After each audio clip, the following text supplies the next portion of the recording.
Hello, everybody. I am Sarah Fisher, and I'm the assessment chair over here at Salina Tech. And I'm put together a video lecture on the assessment process that we're using over here on the main campus. Maybe you're familiar with the accreditation process where the Higher Learning Commission comes in every, I think it's 10 years or so. We have to file a report in order to keep our accreditation. Well, this year we're coming up on one of our renewals, and kind of as part of that, we're making sure that we cross our I's and dot our T's. And part of the crossing our I's and dotting our T's is to document our formal assessment process. And all of us, all full-time faculty and part-time faculty, adjunct and concurrent, are being asked to be a part of the course assessment. And so that's what I want to outline in this PowerPoint slide is the structure, the document that we are all using, all the faculty are using, and what I'm asking, what the college is asking for you as part-time and adjunct faculty to do as well. I assure you that it's not a hugely complicated thing. You're all probably doing, yeah, of course you're doing assessment because this is a culture of assessment. It's just we are asking that it get documented in a formal standard structure. So let me walk you through what we're asking that to look like. So this is obviously the structure of the assessment process that we're responsible for. We have course assessment, program assessment, institutional, and then there's this concept of what we call closing the loop, where after we draw these conclusions, we develop a plan for how they're going to be implemented.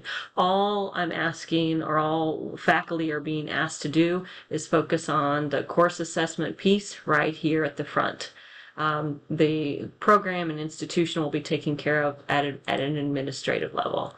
So sort of the philosophy behind the assessment process is that it should be meaningful to you. It doesn't matter if it's meaningful to me necessarily, or even if I understand it. It should be something that you get something out of. It should be valuable, and it should be relevant or appropriate for who we are as a technical college. In this email, I have attached, or maybe you've already seen it, a template of what is called your course assessment report. And it's basically a fill-inable. It's a template. So it's got all these blanks. This is a little slide from mine a couple of semesters ago. So a couple of these other slides are going to be taken from my course assessment from I guess it'd be 2 springs ago now, right? So you report on who you are, what semester, what academic year, what course, and what program. So I also teach the social sciences here at Salina Tech. I teach the psychology, the sociology, and all of those. So this one would be taken from my psychology class.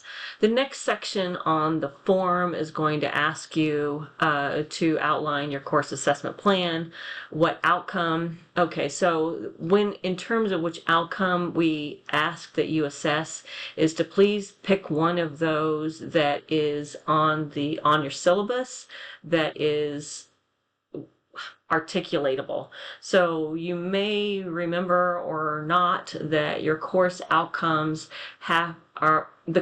so the transferable courses, such as my psychology class, all of the course outcomes I use come straight from the Kansas Board of Regents. I don't add any, which you can add, but I don't add any.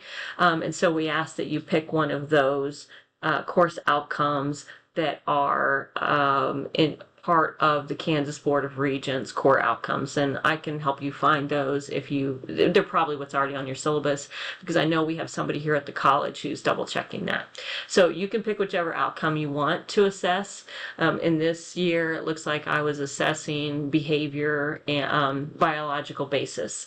And then the next piece is to describe as explicitly or specifically as you can what data, how you're going to be assessing in this case, identifying my biological basis. So is it a quiz? Is it a collection of questions from different quizzes? Is it a series of questions from a final exam? Is it 2 or 3 different assignments? Whatever.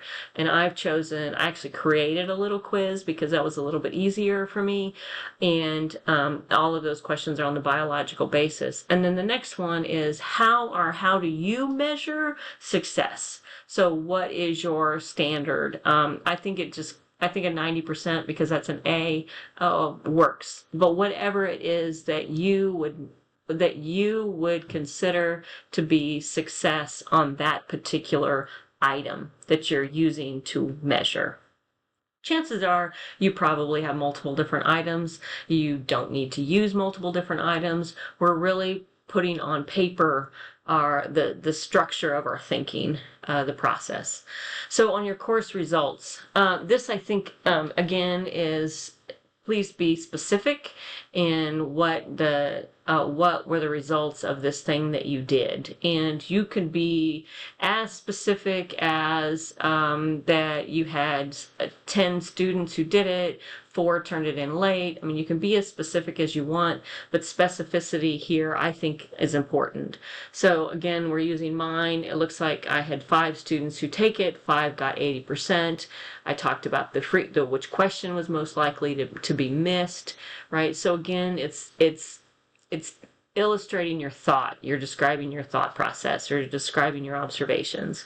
What can I learn from it? Well, it looks like I can learn that students don't really understand this. They still don't understand part of it. It looks like I have an incomplete question here on this one, or incomplete statement. And what does it say? On balance, and what are you generally like, what's clear, what's not? And it's acceptable to say that, well, it is evident to me that my students understand this material as I've described it. And that's okay to say that. There's some other ways you might want to present it. I don't know whose classes these are from, but some people might use this table. I think you can get this from Canvas. What the percentage, it's probably an exam of some sort, and it demonstrates here, or it illustrates the percentage of students that got 60%. Again, it's just showing that you looked at the data, and you can identify the data that you're using, or somebody else would be able to identify the data. A couple of years ago, we were using these pie charts. So another way you might want to do it is with a pie chart. Canvas will generate some of those pie charts. And then here looks like another one. This is also taken from Canvas. It looks like it's a specific question, and it tells you down here with these, what are those line charts, what the results are. So you want to demonstrate, or you want to not demonstrate, you want to illustrate that you used, that you measured the results, right? However, whatever that happens to be, data, what do they say? It's all in the data. Here's another one. It looks like you have overall scores. This is sort of your data. And then the next step is, and there's this concept that we hear a lot when we talk about assessment planning, this idea of closing the loop. So here we put into words what we're going to do based on the data that we just described. So based on your analysis and the results, clearly specify what changes will be made. And ideally you are able to identify a change that is possible.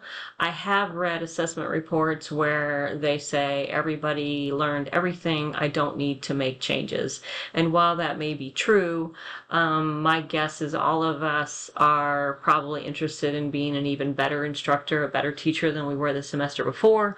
So what might you be able to do, right? As a result of the above changes of an instruction, I will expect something else. Again, we're thinking about, it's illustrating or putting on paper what it will look like to make that change. What it'll look like and what the results will be of the change. At the bottom of the report, at the bottom of the template, is we've given you some suggestions to sort of inspire you to think through some of this. What are some of the possible things that you could change? And you'll notice they come all the way down, or they can be as that you're going to ask the question differently. You might revise the due dates. And I've read some, and I think they've actually been part of my own assessment reports too, that not very many students, like out of 20 students, I had 4 students that handed this in. Maybe what I need to do is change the due dates so I get more students to hand it in. Or it's logical you might want to change the due date. You might need to change the instructions of the assignment. Maybe people are missing the questions because the question is worded badly. All of those things are potential and acceptable suggestions to put on your assessment report.